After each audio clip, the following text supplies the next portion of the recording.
नमस्कार, बहुत स्वागत है आपका। आप देख रहे हैं सबसे बड़ा अखाड़ा। मैं हूं आपके साथ शिल्पा तोमर। दुनिया में सबसे बड़ा लोकतंत्र वाला देश कोई है तो वो है हमारा हिंदुस्तान, जहां लोक यानी कि जनता ही सर्वोपरि है। जनता ही वोट देकर अपने नेता को चुनती है, लेकिन वही नेता जब पावर के लालच में जनता को अंगूठा दिखाकर किसी दूसरी पार्टी में शामिल हो जाए तो इसे कहते हैं दल बदल की रणनीति। ऐसे में इस दल बदल के पीछे सवाल उठता है कि रणनीति है, मजबूरी है या फिर अवसरवादिता। कई विधायकों को अक्सर एक पार्टी को छोड़कर दूसरी पार्टी का दामन थामते देखा गया है। ऐसे में बड़ा सवाल ये कि दल बदल की इस राजनीति से लोकतंत्र की जड़ें मजबूत होती है या फिर कमजोर। आज की चर्चा इसी मुद्दे पर।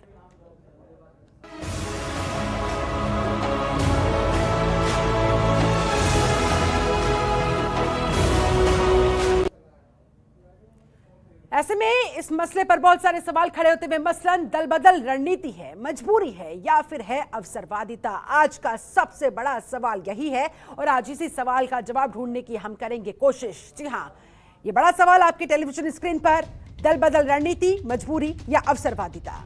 अगला बड़ा सवाल, दल बदल नेताओं की निष्ठा पर कितना हो भरोसा और कैसे हो भरोसा। महत्वपूर्ण सवाल है। सियासत पर भारी दल बदलने की रणनीति, नजरअंदाजी क्या बनती है दल बदलने की मजबूरी। इस सवाल का भी जवाब ढूंढने की करेंगे कोशिश। और एक और अहम सवाल ये कि लोकतंत्र पर भारी है क्या आया राम गया राम की राजनीति। आज इन्हीं तमाम सवालों के जवाब ढूंढने की हम करेंगे कोशिश।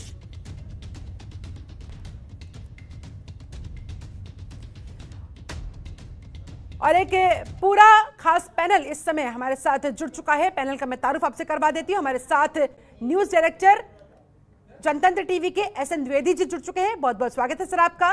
दिनेश सिंह प्रवक्ता है बीजेपी के, वो हमारे साथ जुड़ चुके हैं। अजय वर्मा नेता कांग्रेस, वो भी हमारे साथ जुड़ चुके हैं। बहुत बहुत स्वागत करती हूं आपका भी।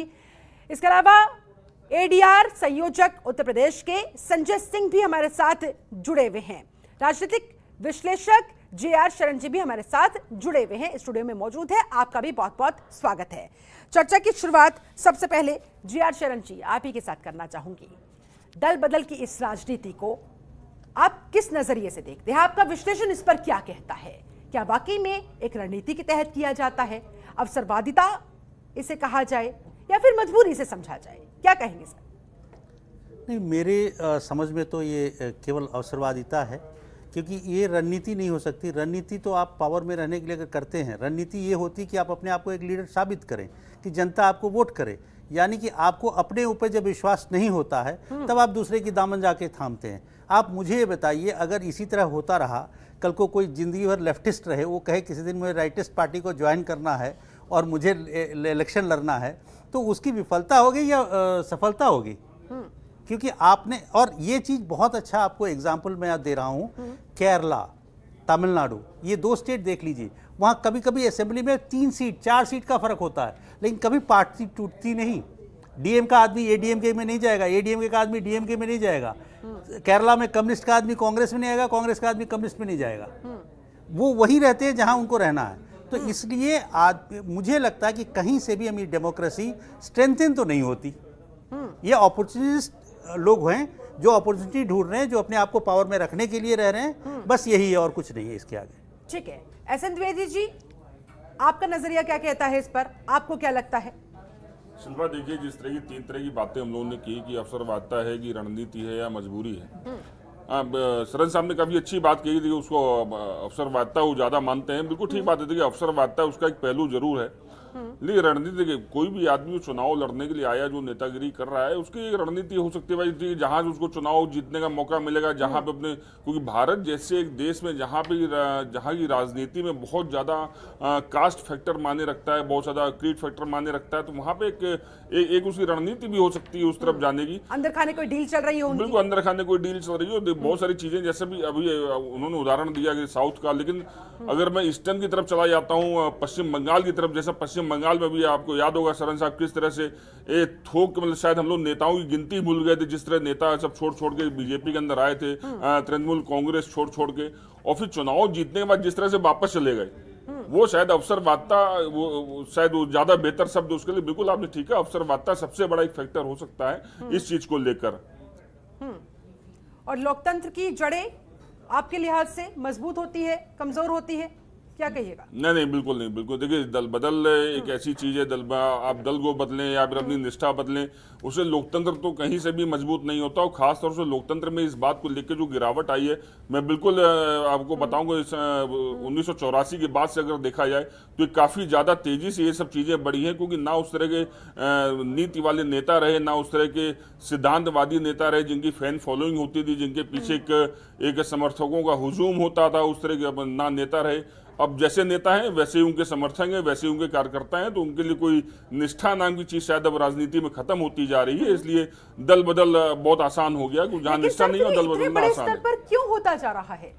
अगर ये लोकतंत्र के लिए खतरा है, एक तरीके से उसे कमजोर करने का काम करता है, तो फिर इतने साल हो गए हैं, एक लंबा चौड़ा इतिहास दल बदलुओं का, और फिर भी ये कंटिन्यू है। नहीं शिल्पा, देखिए, इसको हम रोक नहीं सकते कि इसको जो कि जिस लोकतांत्रिक देश में हम रह रहे हैं, यहाँ पे सब नेताओं का अपना अधिकार है, वो किसी भी दल के पास जाएं, भले इसमें उनके तमाम उसके नेतार्थ हो, तमाम उनके निहित उसके छुपे हुए हों। आप किसी नेता को ये नहीं रोक सकते कि आप भाई क्यों जा रहे हो। हालांकि 1984 के बाद जब राजीव गांधी की सरकार आई, उन्होंने दल बदल विरोधी कानून लेके आए, उसका काफी असर हालांकि शुरुआत में देखने को मिला, लेकिन उसके भी कहते हैं हर चीज का तोड़ होता है, तो उसका भी तोड़ लोगों ने निकाल दिया और दल बदल का दूसरा रूप आ गया। साहब ठीक है, आप उसमें नहीं तोड़ेंगे पार्टी को, हम जब चुनाव आएगा तब आपका दल छोड़ के चले जाएंगे, तो उसका रूप बदल गया, लेकिन चीजें अभी भी उसी तरह जारी हैं। ठीक है, हमारे साथ उत्तर प्रदेश के एजीआर संयोजक संजय सिंह भी लगातार जुड़े हुए हैं। संजय जी, अब सीधे आपके पास ही आते हुए, आप इस मुद्दे पर क्या विचार रखते हैं? आप क्या मानते हैं? क्योंकि आपने बाकायदा एक पूरी रिपोर्ट भी तैयार की है। एसोसिएशन फॉर डेमोक्रेटिक रिफॉर्म यानी कि एजीआर की रिपोर्ट के मुताबिक तमाम आंकड़े भी आप लोगों की तरफ से पेश किए गए हैं, क्या कहेंगे सर? शिल्पा जी, मैं जहां तक ये जो पूरी दल बदल की कवायद है, हाँ। ये पूरी तरह से आप जो आज पहले तो मैं सबसे पहले आपके इस मीडिया हाउस को, जनतंत्र टीवी को धन्यवाद देना चाहूंगा कि आपने एक बहुत इम्पोर्टेंट विषय पर आज ये चर्चा आयोजित करी है। शुक्रिया जी।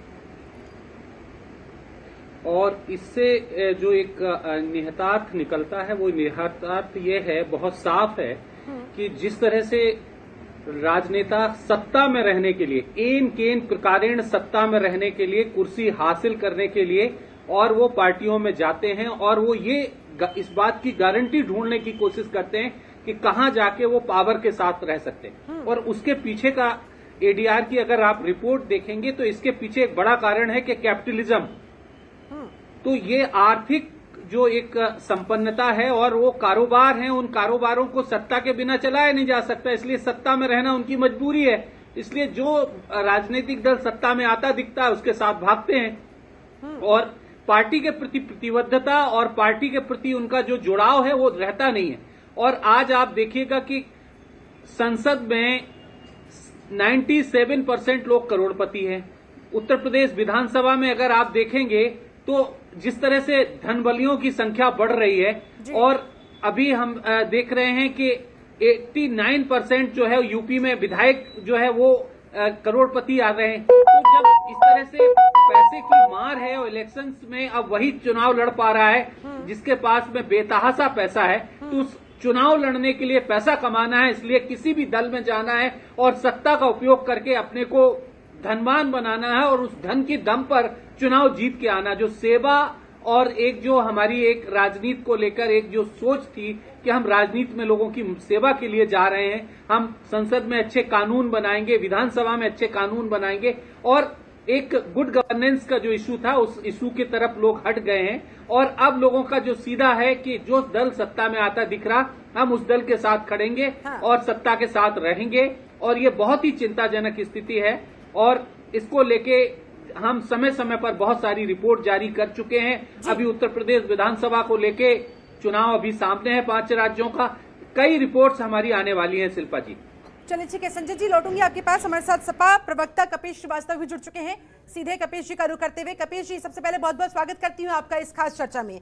कपिश जी, क्या वाकई में ऐसा हो रहा है जिस बात का जिक्र संजय सिंह ने भी किया कि जनता की सेवा करने का भाव तो अब लगता है कि काफी पीछे छूट चुका है? अब तो जनता की वोट की कीमत भी कुछ नहीं बची, सिर्फ पावर की चाहत ही सबसे ज्यादा जरूरी नेताओं के लिए, क्या कहिएगा?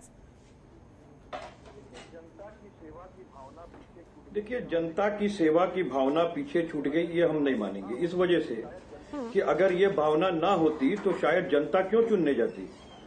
और ये आपका प्रश्न ठीक है कि जब सत्ता समर्थित चीजें होती हैं तो वो सेवा का माध्यम उचित पौधा होता है, क्योंकि आपके हाथ में शक्ति होती है अपने लोगों के लिए, अपने प्रदेश के लिए, अपने देश के लिए अच्छा काम करने का। लेकिन जो दल बदल कानून या अवसरवादिता आपको दिखाई दे रही है, इसके रूपे निश्चित रूप से चुनाव के रिफॉर्म्स होने बहुत जरूरी है।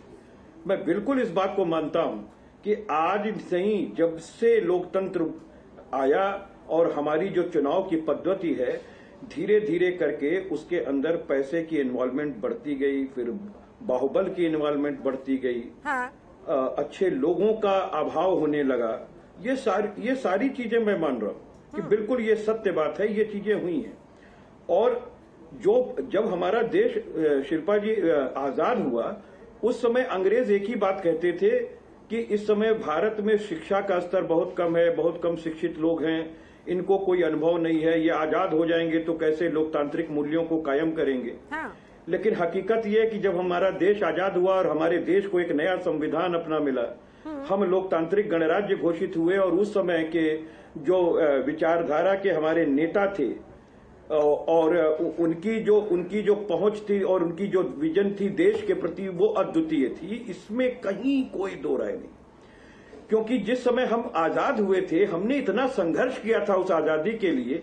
लाखों मां बहनों का सुहाग उजड़ गया, उनकी अपनी ऊँख उजड़ गई, हमारे भाइयों ने कितना वो किया। लेकिन आप ये समझाइए, किस तरीके की कपिश जी, मैं आपसे ये समझना चाहती हूँ, ठीक है, आपकी बात अपनी जगह जायज नजर आती है, लेकिन जो एक नेता आज एक पार्टी में है और अगले दिन उस पार्टी में शामिल हो जाता है जिस पार्टी को एक दिन पहले तक वो जबरदस्त तरीके से गरियाता नजर आता था, उसके अंदर 50 खामियां गिनाता नजर आता था, ऐसे में सर उसकी निष्ठा पर फिर कैसे भरोसा किया जाए और जनता कैसे उस पर विश्वास करके उसे वोट दे दे? और अगर जनता ने पिछली बार उसे वोट दिया था और अब वो किसी और पार्टी में चला गया है, तो सर जनता के साथ क्या ये विश्वासघात नहीं होता? रातों रात विचारधारा बदल जाती है क्या? आपने किया और एकदम हकीकत आपने प्रश्न जी। नहीं, बिल्कुल हकीकत। आप जो प्रश्न आपने किया उसमें कोई पाला नहीं झाड़ सकता कि नहीं ये बात नहीं है। बिल्कुल ऐसा होता है। आजकल विचारधारा तो कपड़े की तरह बदल जा रही है। उन नेताओं पे भी प्रश्न है और पार्टियों पे भी प्रश्न है कि उनको आखिर क्यों ऐसा करना पड़ रहा है।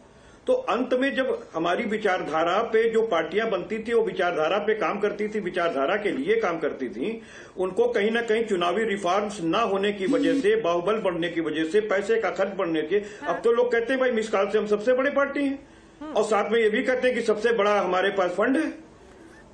और आप सोचिए कि 7 सितारा होटल फेल हो जाता है, 4200 करोड़ रुपए के, जिनकी 7-8 साल की सरकार होती है, उनको 4200 करोड़ रुपए के दिल्ली के अंदर 20 एकड़ में उनके अपने कार्यालय होते हैं। मानदंड चेंज हो गया और पार्टी विद द डिफरेंस तो कोई नहीं रह गया। कोई ये पार्टी कहे कि हम सब पार्टी विद द डिफरेंसेस हैं और कोई बहुत बड़ी विचारधारा की पार्टी, देखिए विचारधारा तो कहीं ना कहीं होती है, लेकिन उस विचारधारा को से कॉम्प्रोमाइज करना पड़ जाता है उस पार्टी को जब सत्ता के लिए आप संघर्ष करते हैं। और प्रश्न इस बात का उठते हैं कि आपके यहां लोग नहीं ज्वाइन कर रहे हैं और फलानी पार्टी में तो सारे लोग आपके आ जा रहे हैं। तो देखिए जब ये जो आपने आज रखा टॉपिक इतना मर्मस्पर्शी टॉपिक है कि सारे लोग खुल करके किसी भी पार्टी के लोग बोल नहीं पाएंगे। मैं बावजूद इसके आपको कह रहा हूं कि आपने टॉपिक बहुत अच्छा रखा। शुचिता की राजनीति, देश की समृद्धि की राजनीति इसी तरह के डिबेट से कायम हो सकती है, क्योंकि जब तक राजनीतिक दल आईना नहीं देखेंगे, जब तक हमारी सरकारें आईना नहीं देखेंगी, जब तक चुनावी रिफॉर्म्स नहीं होंगे और जब तक पैसे को और बाहुबल को इस चुनाव से दूर नहीं किया जाएगा, तो ये चीजें होती रहेंगी। इस पे प्रश्न चिन्ह लगा पाना बड़ा कठिन काम है। चलिए ठीक है, बहुत बहुत शुक्रिया सर। मैं आपको धन्यवाद भी देना चाहूंगी कि आपने इतनी ईमानदारी के साथ मेरे प्रश्न को स्वीकार किया और ईमानदारी के साथ ही उसका जवाब भी दिया। एसएन द्विवेदी सर इस समय कुछ कहना चाह रहे हैं, उनके बाद फिर सीधे कांग्रेस प्रवक्ता हमारे साथ अजय वर्मा जी भी जुड़ गए हैं, फिर उनका रुख करूंगी। कपिल जी बिल्कुल आप बधाई के पात्र हैं कि आपने बहुत साफ गोई के साथ बहुत सारी बातों को स्वीकार किया है। लेकिन मैं कुछ पिछली बातों के ऊपर आपका ध्यान जरूर दिलाना चाहूंगा। जैसा ने विचारधारा की बात की थी, तो आप ही के संस्थापक नेता थे बेनी प्रसाद वर्मा, वो कहाँ उनकी विचारधारा आपके नेताओं के साथ टकरा गई कि उनको भी आपकी पार्टी छोड़नी पड़ गई थी? और कुछ दिन पहले भी हमने देखा जिस तरह से बीएसपी के तमाम नेता समाजवादी पार्टी के दरबार में आ रहे थे, तो ये बड़ा विरोधाभासी टाइप की चीजें नहीं लगती हैं आपको कपिल जी? द्विवेदी जी, आपके प्रश्न ऐसे हैं जो कि साक्षात सामने रहे हैं, उस पे हम क्या पल्ला झाड़ेंगे। लेकिन हकीकत यही है कि जो विचारधारा को छोड़ करके गया दूसरी विचारधारा में मिलने, वो नहीं मिल पाया। अंत में उनको हमारी पार्टी में आना पड़ा, उसी विचारधारा के साथ आना पड़ा जिस विचारधारा के साथ वो पहले थे। क्योंकि सन 1992 में जब समाजवादी पार्टी की स्थापना हुई थी, तो आपको याद होना चाहिए कि ये समतामूलक समाज की स्थापना का ही हम लोगों का उद्देश्य था कि दलित और शोषित समाज के लिए, वंचित समाजों के लिए हम काम करेंगे।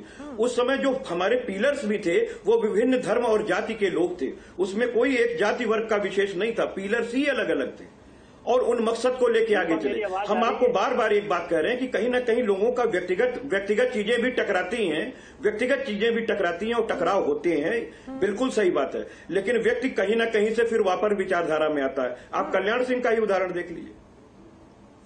लेकिन अमर सिंह भी एक उदाहरण थे कपिल जी, वो वापस नहीं आए। देखिए, बहुत सीधी सी बात है कि अमर सिंह साहब एक उदाहरण नहीं थे। अमर सिंह साहब हमारे नेता जरूर थे, लेकिन इस बात को हम बिल्कुल ईमानदारी के साथ आपसे कह रहे हैं कि वो हमारे नेता जरूर थे, लेकिन वो समाजवादी विचारधाराओं को शायद समझ नहीं सके थे। हाँ, वो खुद अपने आप मुलायमवादी कहते थे, समाजवादी कहलाना पसंद नहीं करते थे। वो अपना मुलायमवादी पहले कहते थे, मैं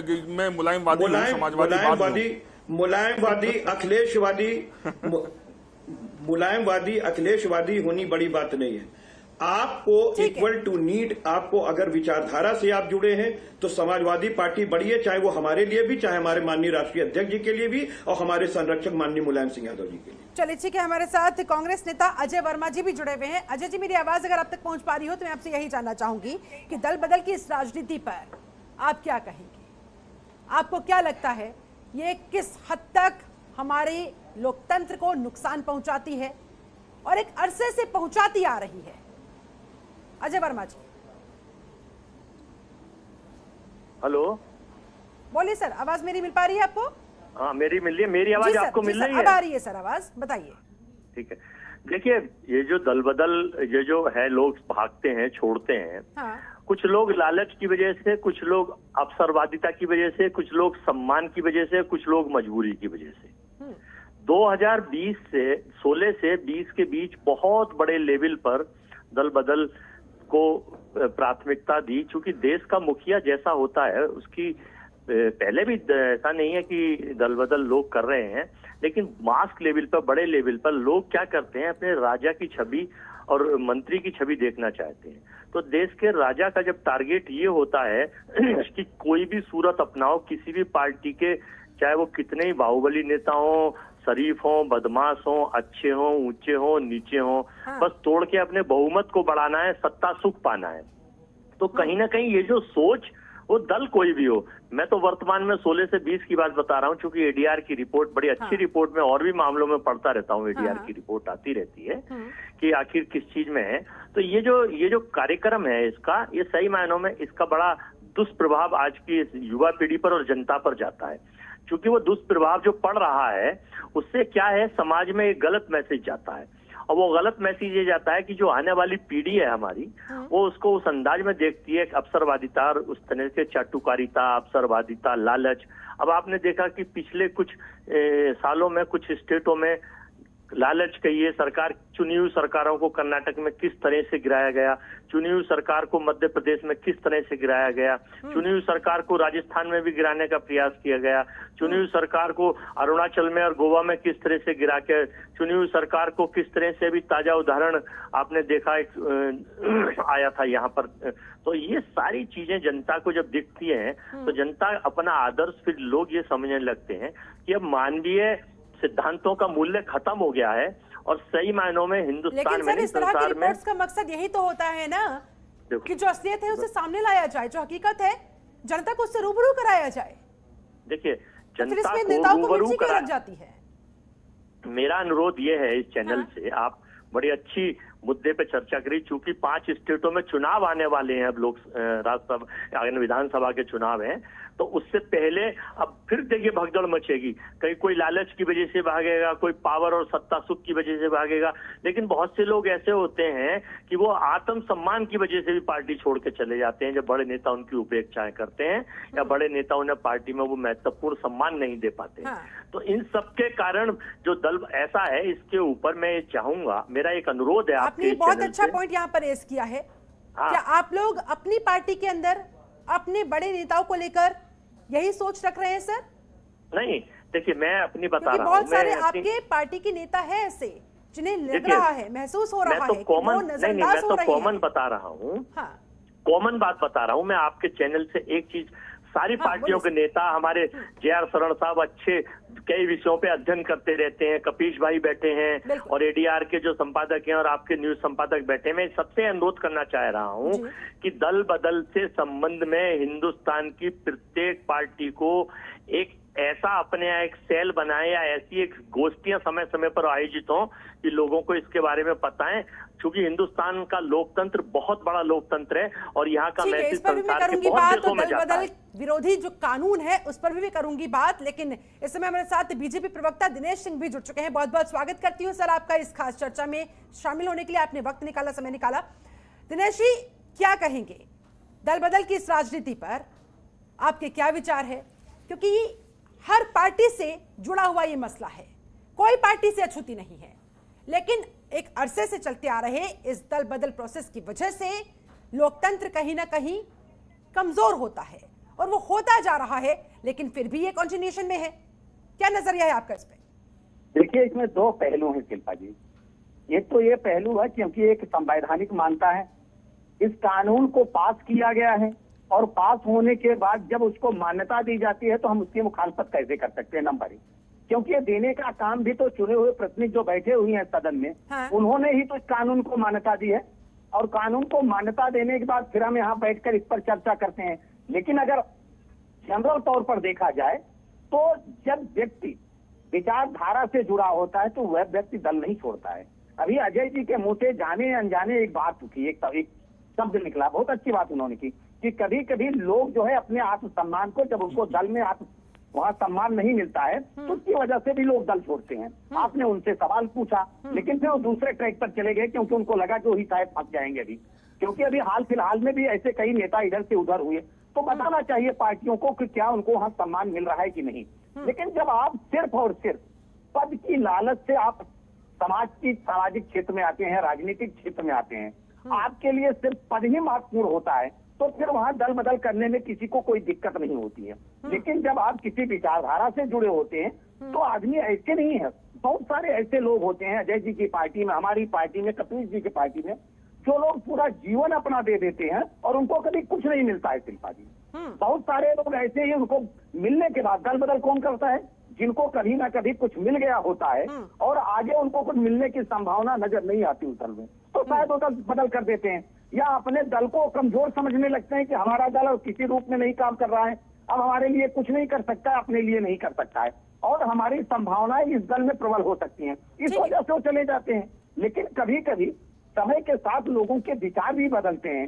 एक प्रारंभिक तौर पर अगर आप शुरू कर दीजिए तो किसी एक जमाने में पंचायत से लेकर पार्लियामेंट तक एक पार्टी की सरकार हुआ करती थी, लेकिन उसके बाद कई पार्टियां बनी और लोग उन पार्टियों से निकलकर दूसरी पार्टियों में गए। ठीक है, क्योंकि उनको लगा कि नहीं, जिस विचार में हम जुड़े थे। ठीक है दिनेश जी, आपकी बात आ गई है। अजय जी जल्दी से आपको इलेक्शन उसके बाद मुझे ब्रेक पर भी जाना होगा। ठीक है अजय जी जल्दी से। शिल्पा जी, देखिए जो दल बदल कानून बना था, आपको याद हो कि 2/3 मेजोरिटी के साथ अगर सारे लोग जाते हैं तो वो सारी चीजें उस पर लागू होंगे। लेकिन इस कानून का तोड़ निकाल दिया गया वर्तमान सरकार ने कि मानो अगर हमारे 100 एमएलए हैं तो 15 एमएलए का इस्तीफा उन्हें देके और बाद में फिर उन्हीं से इस्तीफा दिलवा के अपनी पार्टी से गंगाजल छिड़क के उनको टिकट दे दिया जाता है। तो कहीं ना कहीं इस तरह के दुष्परिणाम पूरे देश में, पूरे संसार में, पूरे प्रदेश में, पूरे हिंदुस्तान में चमकते हैं कि आखिर पार्टी की नीति और माफी के साथ आप दोनों को रखना चाहूंगी। जो कानून बनाते हैं जी, और भी मेहमान मेरे साथ जुड़े हुए हैं, लेकिन फिलहाल मुझे यहाँ पर एक बहुत छोटे से ब्रेक के लिए रुकना होगा। ब्रेक के बाद लौटेंगे, चर्चा को आगे बढ़ाएंगे, करेंगे जानने की कोशिश कि नेता लोग तो मौके की तलाश में अगर हो जाते हैं, कोई अवसर उनको नजर आ जाता है, कोई मौका उनको ऐसे दिखाई दे जाता है आगे उनके बेहतर भविष्य के लिए, तो उसी राह पर हो लेते हैं। लेकिन क्या उस जनता के बारे में कोई सोचता है? आप किसी भी पार्टी में हो, लेकिन जनता को क्यों भूल जाते हो? उसके प्रति किए गए वादों को क्यों भूल जाते हो? यह भी तो बड़ा सवाल है, इस पर भी तो गौर करना होगा। फिलहाल वक्त छोटे से ब्रेक का, लौटेंगे जल्द। ब्रेक के बाद बहुत स्वागत है आपका। आप देख रहे हैं सबसे बड़ा अखाड़ा। आज लगातार चर्चा हो रही है दल बदल की राजनीति पर, कि दल बदल रणनीति होती है, मजबूरी होती है, अवसरवादिता होती है। दल बदलू नेताओं की निष्ठा पर कितना भरोसा हो पाता है? सियासत पर किस हद तक ये दल बदलने की रणनीति भारी पड़ती नजर आती है? आज इन्हीं तमाम सवालों के जवाब ढूंढने की हम कर रहे हैं कोशिश। हमारे साथ एक पूरा खास पैनल लगातार जुड़ा हुआ है। एक बार फिर से पैनल के पास जाते हुए शरण साहब, अब सीधे आप ही के पास आना चाहूंगी। ब्रेक पर जाने से पहले आपने तमाम नेताओं को सुना, उनके सफाइयों को भी सुना, उनके तर्कों को सुना। आप किस हद तक सहमत है? नहीं, देखिए, मेरा तो विचार वही है कि अवसरवादिता है और ये हमारी कहीं से भी हमारी डेमोक्रेसी को मजबूत नहीं करता है। और एक चीज़ और बता दूं, आफ्टर इमरजेंसी 75-77 के बाद जितने इलेक्शंस हुए हैं, specially it started with Haryana, ये बंसीलाल, भजनलाल, देवीलाल, वहाँ से ये तोड़फोड़ शुरू हुई और उसके बाद एक बहुत कॉमन फैक्टर होती चली गई। अभी इस बार भी, पिछली बार हरियाणा की इलेक्शन देखिए आप, तीनों पार्टियों ने अलग लड़ी थी। जब मौका आया, कुछ ना कुछ नेगोशिएशंस हुई, आप चले गए। इवन जो पोस्ट पोल अलायंस हैं, वो भी तो आपको सरकार बनाने के लिए, या आप उससे अलग हैं इसलिए तो आपको वोट दी जाती है, लेकिन आप इलेक्शन के बाद जाके जुड़ जाते हैं तो आपने कहीं ना कहीं उस जनता के साथ विश्वासघात तो किया। अब किसके लिए किया, क्या मजबूरियां थी, दैट्स अ डिफरेंट थिंग, लेकिन आपको वोट उस चीज के लिए नहीं मिला था, ये तो क्लियर है।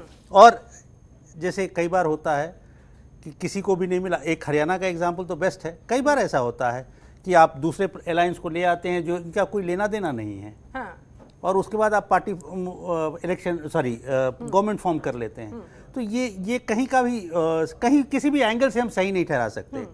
और दूसरी एक चीज़ और बात कहना चाहूँगा कि जब 2004 में इफ़ आई रिमेंबर, नहीं 2004 में तो सरकार चली गई थी बीजेपी की पहली बार, अटल बिहारी वाजपेयी की। जब 97 में ये आए थे, 97-98 के बाद, हाँ, तो उस समय पहला कांग्रेस पर्सन जो बीजेपी में ज्वाइन किया था कुमार मंगलम थे। अब नहीं रहे बेचारे, लेकिन उन्होंने ज्वाइन किया था और वहां से यह सिलसिला शुरू हुआ है लोगों का ज्वाइन करना। और ये मुझे कहीं ना कहीं आती कि आप रूलिंग पार्टी के साथ जब जुड़ते हो, इसका मतलब आपका मकसद जनता की सेवा तो नहीं है, डेमोक्रेसी की सेवा तो नहीं है, क्या है ये वो नेता ही बता सकते हैं। यानी कि एसएन द्विवेदी जी, जनता की सेवा का भाव ये सिर्फ महज अब एक नारा ही बनकर रह गया है, वास्तविकता का इससे कोई लेना देना है ही नहीं। और दूसरा, मैं एक आपसे पूरी चीज समझना चाहूंगी कि दल बदल के विरोध में जो कानून बनाया गया, क्या वो सिर्फ नाम का कानून बना? क्योंकि उसका धरातल पर कुछ ऐसा असर तो होता हुआ नजर आता नहीं है, इसी वजह से दल बदल लगातार जारी रहता है। शिल्पा बिल्कुल ठीक। देखिए, जो भी कानून, एक पुरानी कहावत है हमारे अपने देश में, जो भी कानून बनता है उसके तोड़ पहले निकल आते हैं। तो जिस तरह से दल बदल विरोधी कानून बना जिसमें राजीव गांधी उसको लेके आए थे, उसके भी तमाम तोड़ लोगों ने निकाली। जैसे कि थोड़ी देर पहले कपिल जी ने बड़ा साफगोई के साथ स्वीकार भी किया इन सब बातों को। तो देखिए, उसके तोड़ हमेशा रहते हैं। वो ठीक है, बिल्कुल, आप पहले विधायकों से इस्तीफा दिलवा देते हैं, बाद में उनको अपनी पार्टी में ज्वाइन करके अपनी पार्टी चुनाव लड़ा देते हैं। लेकिन आदमी ये नहीं सोचता है कि भाई अगर एक बार आप चुनाव में गए थे तो आपने जिस चीज के नाम पर वोट मांगा था, जिस पार्टी के नाम पे आपने वोट मांगा था, विचारधारा के नाम पर वोट मांगा था, जिस विचारधारा के नाम पे आपने वोट मांगा था, अंत में ठगा कौन जाता है? वो मतदाता, वो जनता जो आपके ऊपर विश्वास करके आपको वोट देती है। देखिए, अकेला यहाँ दल बदल की अकेला मुद्दा नहीं है, यहाँ पे बहुत बड़ा मुद्दा है पोस्ट पोल अलायंस का भी। जब आप पोस्ट पोल अलायंस करते हैं, अगर दो परस्पर विरोधी विचारधारा के लोग चुनाव के बाद जब मिलकर सरकार बना लेते हैं, तो शायद उस जनता के सामने ठगे जाने के अलावा और कोई रास्ता नहीं बचता। वो समझ नहीं पाती कि मैंने उसको वोट दे के सही किया या गलत किया। तो अगला दल बदल मुद्दा नहीं है यहाँ तो पूरी पार्टी बदल जाती है, एक दूसरी पार्टी के साथ मिलकर सरकार बना लेती है। तो अगला दल बदल नहीं, यहाँ तो पार्टी बदल भी हो जाता है। जो भारत का लोकतंत्र ऐसा है, तो बिल्कुल सही बात है। हमें आज की तारीख में इलेक्शन रिफॉर्म की जो बात की जा रही है, हमारे तमाम पूर्व वक्ताओं ने वाली बात करी, इलेक्शन रिफॉर्म वाकई बहुत ज्यादा जरूरी है और मेरे ख्याल से इसमें जल्दी कुछ बीजेपी सरकार कुछ करने वाली भी है, हालांकि भविष्य के गर्भ में, लेकिन बहुत जल्दी कुछ इलेक्शन रिफॉर्म के ऊपर भी काम चल रहा है। मेरे ख्याल से उसमें भी दल बदल वाला कानून भी जरूर शामिल होगा। हालांकि हमारे साथ खुद बने हुए, जरा उन्हीं से पूछ लेते हैं। दिनेश सिंह, देखिए, जब से भारतीय जनता पार्टी की सरकार आई तब तो रिफॉर्म ही ला रहे हैं हम लोग, तो सारे क्षेत्रों में रिफॉर्म ला रहे हैं, चाहे शिक्षा के क्षेत्र में हो। तो हम भी चाहते हो, भारतीय जनता पार्टी तो हमेशा चाहती है कि राजनीति जो है शुचिता की राजनीति हो, और हमारी पार्टी हमेशा शुचिता की राजनीति करती है, और इसीलिए हमारे यहाँ संवाद, संपर्क और प्रशिक्षण इन सब की व्यवस्थाएं हैं। और इसीलिए मैंने बार बार कहा कि भारतीय जनता पार्टी पहले कम्युनिस्ट पार्टी थी, अब कोई अस्तित्व नहीं रह गया है। एक भारतीय जनता पार्टी है जो विचार आधारित पार्टी, या तो कम्युनिस्ट पार्टी थी, मैं तो खुलेआम कह रहा हूं। बाकी कौन सी पार्टियां हैं जो विचार आधारित पार्टियां हैं? जब आपके पास विचार नहीं होगा, जब आप व्यक्ति के नाम पर, देखिए 3 तरह की पार्टियां होती है ना, व्यक्तिवादी, परिवारवादी और राष्ट्रवादी। जब व्यक्तिवादी पार्टियां होंगी, व्यक्ति को देखकर लोग तय करेंगे। जब परिवारवादी पार्टियां हैं, कुछ इस देश में इनको परिवार ही सिर्फ चलाते हैं, लेकिन कुछ राष्ट्रवादी शक्तियां हैं, राष्ट्रवादी पार्टियां हैं, कुछ वैचारिक पार्टियां, उनके साथ लोग जुड़ना चाहते हैं। और जहां तक रिफॉर्म की बात है, निश्चित तौर पर होना चाहिए। 2 चीजें, जैसे एक उदाहरण के तौर पर अभी हाल में हुआ, मान लीजिए कि महाराष्ट्र में जो चुनाव हुआ, शिवसेना और भारतीय जनता पार्टी वहां चुनाव लड़ा और उसको वहां लोगों ने बहुमत दिया सरकार बनाने के लिए। बाद में शिवसेना जो चली गई एनसीपी और कांग्रेस पार्टी के साथ। कहीं कहीं दिक्कत हो सकती है, लोग सवाल भी कर सकते हैं कि भारतीय जनता पार्टी ने जम्मू कश्मीर में किया था, तो भारतीय जनता पार्टी ने जम्मू कश्मीर में जो किया, वहां पर क्योंकि जम्मू रीजन में भारतीय जनता पार्टी को जितनी सीटें अधिकतम हो सकती तो मिली, चलिए ठीक लेकिन है। संजय सिंह भी कुछ कहना चाह नहीं मिल पाई थी। ठीक है दिनेश, आपकी बात आ रही है। संजय जल्दी से उसके बाद जवाब। हमारी सरकार चाहती थी कि जम्मू कश्मीर का समग्र विकास हो, हमने वो कोशिश ही वहाँ की, लेकिन अगर बाकी दलों के साथ भी हमारी पार्टी तो चाह रही है, लेकिन इस तरह की बात अगर दूसरे दलों में भी चर्चा का विषय हो, बात सामने आए, तो निश्चित तौर पर हर सेक्टर में रिफॉर्म होता है, तो राजनीति में भी रिफॉर्म होना चाहिए और जनता रिफॉर्म करती भी है। यानी कि पहले गठबंधन कर लो, उसके बाद ठीक है दिनेश, लौटूंगी आपके पास। संजय जी कुछ कहना चाह रहे हैं, 1 सेकंड, उसके बाद मैं अपनी बात कंप्लीट कर। सर प्लीज, समय की कमी होता था, पहले राजनीति में अच्छे लोग आते थे, बाद में मनी पावर वाले लोग आने लगे, फिर मसल सर आ रही हूं आपके पास भी एक करके sir, please I am requesting all of you. अरे दिनेश, ठीक है दिनेश जी, आपकी बात हो गई है। संजय जी जल्दी से, उसके बाद कपिल श्रीवास्तव आपके पास भी आऊंगी। दिनेश जी दिनेश जी की बात से मुझे एक बात याद आई। दरअसल क्या है कि अभी जितने भी राजनीतिक दल के इस पैनलिस्ट जो हैं, उनके प्रवक्ता जन, ये अपने मुंह मियां मिट्ठू बनने वाली बात जो कर रहे हैं, आपको मैं बता दूं कि 2011 में भारत सरकार का एक तत्कालीन सरकार ने एक ड्राफ्ट बनाया था और वो था इलेक्शन रिफॉर्म बिल 2011, जिसका प्रारूप लिखा गया था। और प्रारूप लिखने के बाद में 2011 से आज 21 में आ गए और 2021 में आ गए, और अभी तक पिछले 14 से लेके और 21 तक जो इस समय देश में इतने प्रचंड बहुमत की सरकार है, और इसके बाद उस बिल की तरफ आज तक किसी ने ध्यान नहीं दिया। लॉ मिनिस्ट्री ने उस समय एक प्रोसेस चलाया और ये कहा इस समय भारत की सबसे बड़ी जरूरत है वो है इलेक्शन रिफॉर्म बिल 2011 को लागू करना। एडीआर ने उसका प्रारूप तैयार किया था और उस प्रारूप के आधार पर उसको, और किसी दल की कोई इच्छा नहीं है इस प्रारूप को लागू करने के लिए, सब अपने मियां मिट्ठू बनने की बात करते हैं। क्योंकि अगर इनके मन में होता और जितनी भी शुचिता की बात करते हैं, तो अभी तक वो बिल लागू हो गया होता भारत की संसद के अंदर। एहसन द्विवेदी जी, आपको क्या लगता है, क्योंकि सारी एक ही थाली के चट्टे बट्टे हैं इस वजह से? बिल्कुल, देखिए संजय जी ने जो बातें कही बिल्कुल 100% सही है। इसलिए मैंने कहा ना, इलेक्शन रिफॉर्म बिल के ऊपर कुछ काम चल रहा था, जैसे कि भी सूत्रों से खबरें निकल के आई थी, और मेरे ख्याल से बहुत जल्दी मेरे ख्याल से कुछ ना कुछ मोदी सरकार लाएगी। लेकिन यहाँ मेरा प्रश्न है, दिनेश जी के साथ मेरा बहुत एक वाजिब प्रश्न है। दिनेश जी, आपने ना 3 तरह के बात की, राष्ट्रवाद, परिवारवाद और एक और आपने बात की। लेकिन जो कुछ अभी हमने पिछले दिनों पश्चिम बंगाल में देखा इलेक्शन के दौरान, वो कौन सा बात था? जिस तरह लोग थोक में आगे पार्टी में आए और उसके बाद वो एक थोक में आगे पार्टी छोड़ने लगे, वो कौन सा, किस बात के अंदर आते थे? व्यक्तिवाद के अंदर आते थे, राष्ट्रवाद के अंदर आते थे, परिवारवाद के अंदर आए थे? क्या सोच के आपके पास आए थे वो? ठीक है दिनेश जी, जवाब उसके बाद अजय वर्मा। चाहिए तो क्या सोच के आए और क्या सोच के जा रहे हैं, लेकिन हम तो राष्ट्रवाद की बात करते हैं और डंके की चोट पर करते हैं। संजय जी, इसमें कहाँ दिक्कत है? हम तो राष्ट्रवाद की बात करते हैं, हम व्यक्तिवाद और परिवारवाद की बात ही नहीं करते हैं। हम बात नहीं करते, हम काम करते हैं। एक उदाहरण मैं आपको दूं, भारतीय जनता पार्टी की सरकार जो है केंद्र में बनी 2014 में, पहली बार माननीय प्रधानमंत्री जी ने कहा, संसद में कहा कि हमारे सभी भारतीय जनता पार्टी के जो सदस्य विजयी होकर आएंगे वो अपनी संपत्ति की घोषणा करेंगे। सबके लिए उन्होंने अपील किया था, सारे दलों के सांसदों के लिए उन्होंने अपील की थी। क्या ये सिर्फ भारतीय जनता पार्टी के सांसदों की नैतिक जिम्मेदारी थी क्यों अपनी आय की घोषणा करें? बाकी दलों के जो मेंबर ऑफ पार्लियामेंट है उनकी जिम्मेदारी नहीं थी? क्या ये बाकी दलों के लोग नहीं कर सकते हैं? रिफॉर्म आएगा कहाँ से? राजनीति में शिक्षा आएगी कहाँ? ना करें दिनेश जी, पच नहीं रही है आपकी बातें। नहीं, हो सकता है आपको ना पचे, लेकिन ये बात हुई थी, ये काम हुआ था कि नहीं हुआ था? जब हम कोई बात करते हैं, कोई सुचता की बात करते हैं, जब कोई हम अच्छी बात करते हैं, एक एक करके 3 बार आप उन्हें अवसर दे रही हैं, मुझे उनकी बातों का जवाब देने दीजिए। कपिल जी को भी अवसर दे दीजिए, बिल्कुल कपिल जी को अवसर देना चाहिए। सुन लेते हैं सर, एक सेकंड की बात नहीं कपिल जी, नहीं तो सारे दलों की बात कर रहे हैं। समाजवादी पार्टी की ओर आगे आने चाहिए, आप तो कम से कम अब हो गया, आप कपिल जी को क्यों सान रहे हैं? हमें बोलने दीजिए। ठीक है कपिल जी, कौन हमें बोलने दीजिए। बोलने के लिए तभी तो दिनेश जी सुन लेते हैं। दिनेश जब तक निर्लज्जता से कोई सबका पक्ष आना चाहिए। बात करता रहेगा और अपनी बेहयाई को ईश्वर प्रदत्त बताता रहेगा, तब तक चुनाव में विश्वास नहीं आ सकती। सर मुद्दे पे बात करते हैं कपिल जी, व्यक्तिगत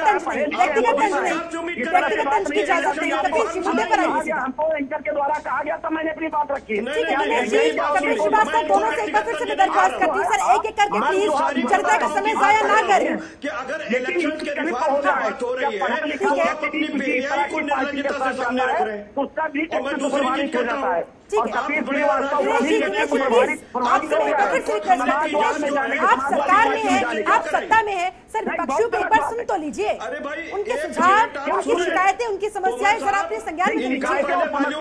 जिस तरह की बात कपिल जी कह रहे हैं, ये कौन सी होती है? मैं इनकी धज्जियां उड़ा करके रख दूंगा, ये जवाब नहीं दे पाएंगे। ये कौन सी बात होती है? ये कौन सा ठीक है, अजय वर्मा काफी देर से इंतजार कर रहे हैं। एक सेकंड दिनेश जी, कपिल जी, अजय वर्मा काफी देर से इंतजार कर रहे हैं। अजय जी अपनी बात रखिए, लौटूंगे दोनों के पास। अजय जी और मुझे आप बताइए, उत्तर प्रदेश के अंदर एमएलसी में हमारी बहुमत है। आप अजय जी आपकी आवाज नहीं आ पा रही है। कपिल जी प्लीज एक बार फिर से मैं आपसे रिक्वेस्ट करते हुए,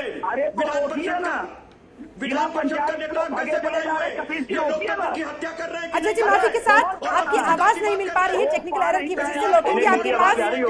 हाँ सर अब आ रही है, बोलिए बोलिए। कपिल जी, दिनेश जी प्लीज सुन लेते हैं सर, सुन लेते हैं, कांग्रेस की भी तो सुनिए। देखिए शिल्पा जी, मैं जो आपसे अभी कह रहा था 2011 में मनमोहन जी के टाइम में जो ये दल बदल इलेक्शन रिफॉर्म बिल का था, क्योंकि देश की सरकार इस वक्त किसी दूसरे मोड में है। दूसरी बात यह, अभी ये बात कर रहे थे, बड़े योग्य व्यक्ति हैं दिनेश सिंह जी, परिवारवाद की बात कर रहे थे। 1885 में कांग्रेस पार्टी का जब गठन हुआ तो अब तक 60 अध्यक्ष कांग्रेस के बने हैं। उस 60 अध्यक्षों में से केवल 6 अध्यक्ष गांधी परिवार के बने, 6 अध्यक्ष यानी 10%, जिसमें से 2 ने देश के लिए कुर्बानी दे दी, शहीद हो गए, और 2 ने अपनी सारी संपत्ति देश के नाम कर दी थी। ठीक है, जरा बीजेपी में इनका आजादी में कोई योगदान नहीं है, दल बदल में इनका सबसे बड़ा योगदान है। सबसे ज्यादा दल बदल 14 से 21 के बीच हो रहा है, और ये नकली राष्ट्रभक्त लोग हैं, नकली राष्ट्रभक्त। इन्होंने राष्ट्रभक्ति के नाम पर चाइना से हमारे पेट्रोल जवान शहीद करा दिए। राजनीतिक विश्लेषक से टिप्पणी में चाहूंगी, क्योंकि वो किसी दल से जुड़े हुए नहीं है, ऐसे में उनकी राय बेहद महत्वपूर्ण हो जाती है। नहीं, मैं पूरी कर दूं अपनी बात शिल्पा जी। देखिए, इन्होंने पुलवामा में इन्होंने भारतीय जवान शहीद कर दिए, चाइना में शहीद करा दिए, ना लाल आंखें ना 56 इंच मुद्दे पर रहते हैं ना, करते हैं ये लंबी चौड़ी। इनका टारगेट देश की समस्या नहीं है, ना इन्हें महंगाई से मतलब, ना तेल पेट्रोल से मतलब, ना डीजल से मतलब, ना इनको हिंदुस्तान में 210 रुपए सरसों का तेल हो गया। अब आप नोट कर लीजिए, देश का गेहूं और आटा 100 रुपए किलो बिकेगा, डीजल और पेट्रोल 150 रुपए किलो हो जाएगा, और सरसों का तेल 250 रुपए किलो हो जाएगा। क्योंकि इनका उद्देश्य है केवल 4 व्यापारी, 4 पूंजीपतियों को फायदा पहुंचाओ, और 99% जनता को रोक देती है। मुद्दा आज का हमारा ये नहीं है, महंगाई आज का मुद्दा नहीं है सर। थी। महंगाई पे डिबेट हम कर चुके हैं, आगे भी करते रहेंगे, लेकिन दल बदल पर मैंने आपसे आपका विचार जाना था। सर ऐसे समय जाया होता है और भी मेहमान मेरे साथ जुड़े हुए हैं। चलिए ठीक है, आप नीति और नियत की बात कर रहे हैं, लेकिन ये तो आप पर भी प्रश्न उठता है ना फिर, क्योंकि कोई भी दल इससे जुड़ा नहीं है। प्रधानमंत्री जी और वर्तमान सरकार की नीति और नियत ठीक हो, चलिए ठीक है, तब ये सारी चीजें जनहित में और देश हित में कर सकते हैं। ठीक है, जनहित में ये लोग बात तो कही जाती है, लेकिन क्या कोई वास्तविकता में करने की कोशिश करता है शरण जी? मुझे नहीं लगता, अगर होता तो आज 7 महीने से किसान रोड पे नहीं होते जो अन्नदाता हैं। और 500 से ज्यादा किसान मर गए। नहीं, वो एक अलग बात है। और लेकिन आज वो चर्चा अन्नदाता सड़कों पर है और देश की सरकार कुंभकर्ण की नींद सो रही है। दरख्वास्त है मेरी, सर सुन लेते हैं, दूसरों को भी सुनते हैं, बोलिए सर। देखिए, सबसे बड़ी बात है कि कहीं ना कहीं हर पार्टी को इकट्ठे बैठ के ये डिसाइड करना पड़ेगा कि हम दल बदलू लोगों को नहीं लेंगे, चाहे वो विनिंग कैंडिडेट ही क्यों ना हो।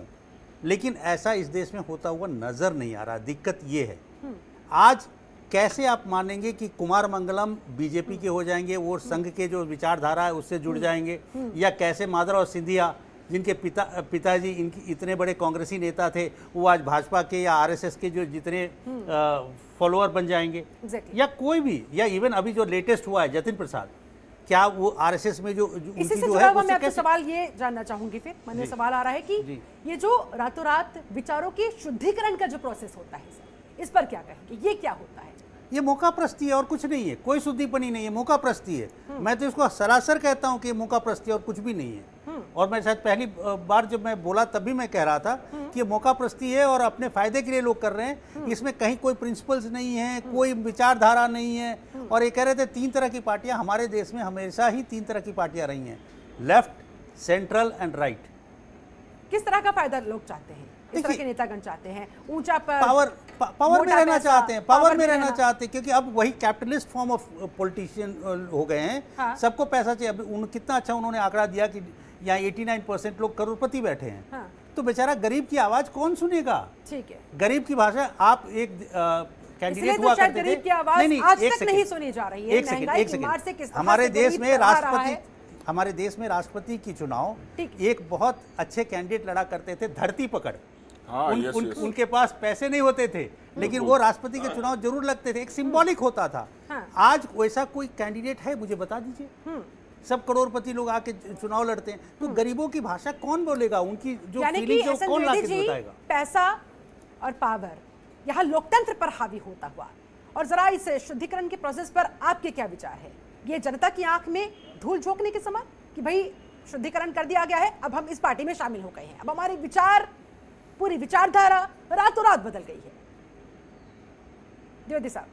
नहीं, देखिए जो आपने वैचारिक शुद्धता की बात की, वो तो देखिए वो तो अब कहीं रह नहीं गई है। वैचारिक शुद्धता नाम की कोई चीज़ है नहीं, जहाँ तक मैं सोचता हूँ। और बिल्कुल जनता को बेवकूफ़ बनाने वाली बातें हैं, बिल्कुल सरासर ये जनता को बेवकूफ़ बनाने वाली बातें, इसमें कुछ वैचारिक शुद्धता जैसी चीज़ है नहीं। देखिए, सबसे बड़ी बात क्या है शिल्पा, हम जिस आज डिबेट को लेके बैठे हुए हैं, सभी राजनीतिक दलों के प्रवक्ता हैं हमारे साथ, बिल्कुल साफगोई के साथ उनमें बिल्कुल एक अच्छी बहस भी हो रही है। लेकिन कपीश जी भी हैं और बीजेपी प्रवक्ता भी हैं, दोनों लोगों से मैंने ये प्रश्न पूछा था, जिस तरह से लोग उनके यहाँ छोड़ के आ रहे हैं। और शायद आज जो दिनेश जी हमारे साथ सबसे ज़्यादा फायदे में, शायद उन्हीं की पार्टी है, क्योंकि सत्ता में और सबसे ज़्यादा लोग उनके यहाँ छोड़ के आ रहे हैं, इसलिए शायद वो ज़्यादा फायदे में रहेंगे। लेकिन जो कांग्रेस की स्थिति है, अभी जो अजय जी ने बात की थी, कांग्रेस की जो स्थिति है वो वाकई बड़ी दयनीय है। क्योंकि जो परिवारवाद की बात हो रही थी, जिस तरह वहाँ से लोग छोड़ के जा रहे थे, या जैसी अभी शरण साहब ने थोड़ी देर पहले बात की थी कि आखिर वो कैसे कोई आदमी जिसका पूरा खानदान कांग्रेसी रहा है, वो कैसे रातों रात बीजेपी की विचारधारा का फॉलोअर हो जाएगा। देखिए, ये कुछ नहीं हो सकता। आप सिर्फ अपने मतदाताओं को बेवकूफ़ बना रहे हैं, अपने मतदाता के साथ धोखा कर रहे हैं आप। मैं ऐसा हमेशा मान के चलता हूँ, और बिल्कुल एक सख्त कानून जरूर बनाने की जरूरत है दल बदल के ऊपर, मुझे ऐसा लगता है। जो अभी मौजूदा कानून है किसी काम का नहीं है, मतलब बिल्कुल ये कानून किसी काम का नहीं। इस कानून के इतने लूप होल्स हैं और उसी का फायदा सारे नेता लोग उठा रहे हैं, सारी पार्टियां उस कानून के लूप होल्स का फायदा उठा रही हैं। ये कानून शायद इसीलिए बनाया गया था कि और उसके दूसरे रास्ते खुल सकें दल बदलने के लिए। लेकिन इसके भी लूप होल्स का फायदा नेतागण उठाते हुए इसे एक तरीके से निष्क्रिय करते हुए। दिनेश जी, आपसे जवाब चाहूंगे इस पर, क्या बनेगा सशक्त कानून ताकि दल बदल रोका जा सके? नहीं, देखिए, अभी इन्होंने कहा कि सबसे ज्यादा फायदा भारतीय जनता, बात ये नहीं है कि फायदा भारतीय जनता पार्टी को, हम चाहते हैं या हमारी पार्टी चाहती है, हम सरकार बनाना चाहते हैं। अगर हम राजनीति कर रहे हैं तो निश्चित तौर पर हम सरकार में आना चाहते हैं, लेकिन हम सरकार निर्माण भी समाज निर्माण के साथ करना चाहते हैं। लेकिन दिनेश जी, जिनका वर्टिकल डिवीजन ना हुआ हो, दिनेश जी, भारतीय जनता पार्टी डंके की चोट पर नहीं, कह सकते दिनेश हैं जी, कि भारतीय जनता पार्टी का कोई वर्टिकल डिवीजन नहीं है। हाँ, आपने जो कहा कि रातों रात परिवर्तन, अरे निश्चित तौर पर परिवर्तन तो रातों रात ही होगा।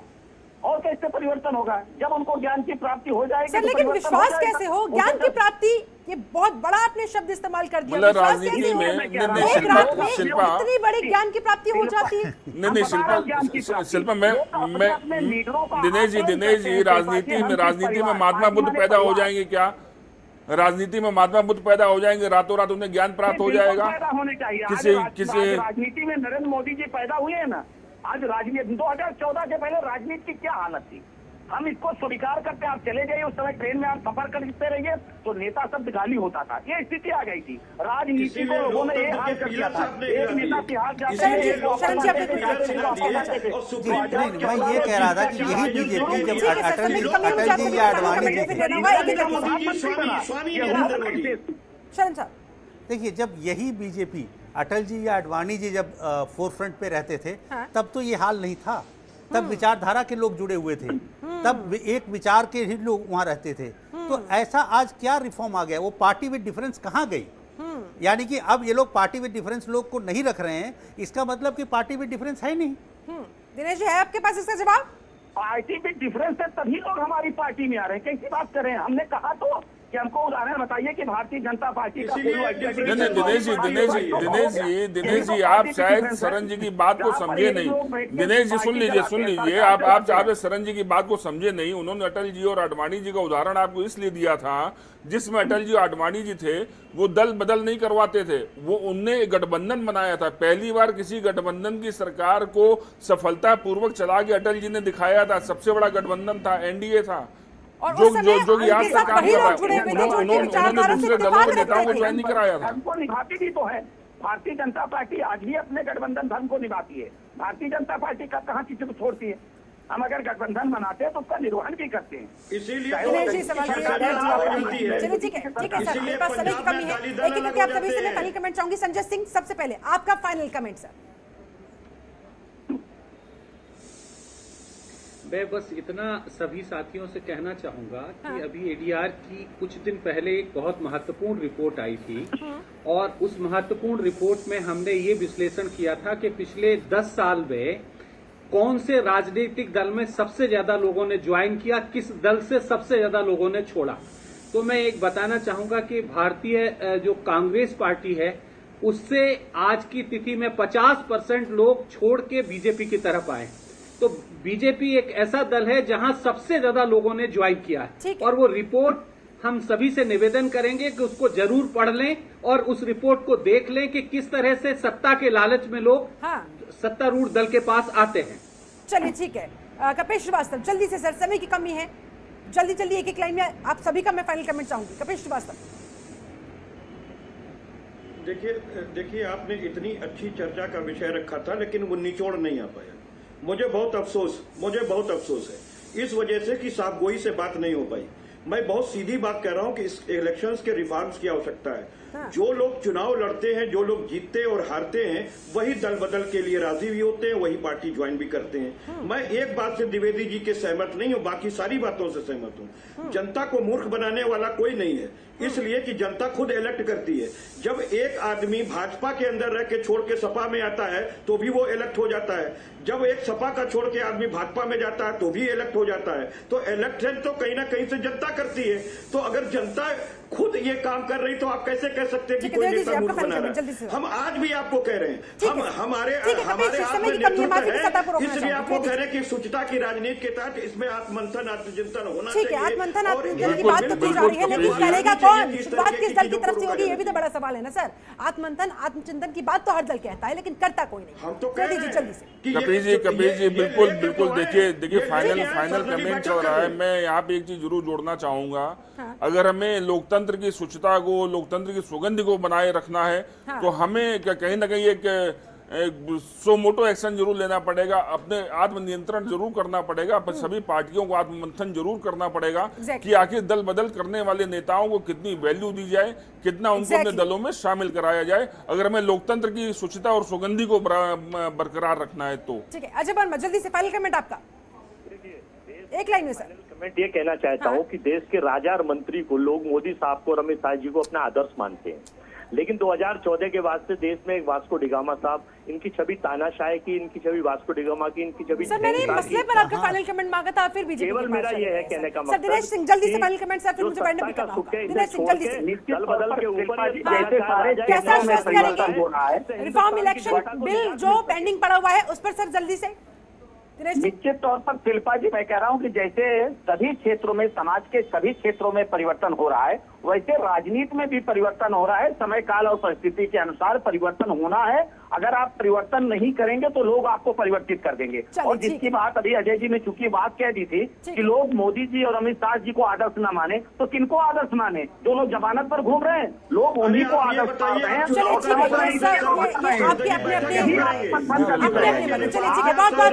बहुत बहुत शुक्रिया आप सभी मेहमान का मेरे साथ इस खास चर्चा में जुड़ने के लिए, समय निकालने के लिए। तो दल बदलो मौसम हुआ राजनीति का दौर, दल बदलो मौसम हुआ राजनीति का दौर, जिसको जहां जगह मिली वही बनाया ठौर, बाकी आप खुद ही समझदार है। चलिए इसी के साथ जनतंत्र टीवी पर इस खास पेशकश में जुड़ने के लिए मेरे साथ आपका बहुत बहुत शुक्रिया। आप बने रहे जनतंत्र टीवी के साथ। नमस्कार।